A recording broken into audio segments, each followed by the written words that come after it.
સરસ, ધીમે ધીમે આવજો.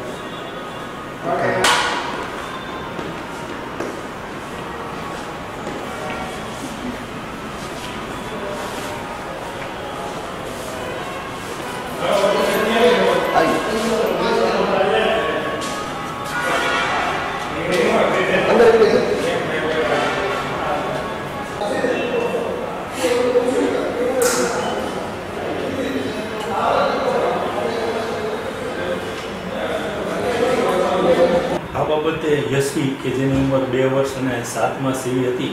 તેની જે કાલે મૃત્યુ થયેલું અને એ બાબતે કાલે 302 મુજબની ફરિયાદ દાખલ થયેલી. એમાં જે એની પાલક માતા છે રશ્મિબેન, તેમજ એનો જે મરણ જનારના પિતા ધવલભાઈ, તેમજ ધવલભાઈના ભાઈ અને એના પિતા એમ 4 આરોપીઓ વિરુદ્ધ ફરિયાદ કરવામાં આવી. જેમાંથી પ્રાથમિક દ્રષ્ટિએ જે સમયે બનાવ બનેલ ત્યારે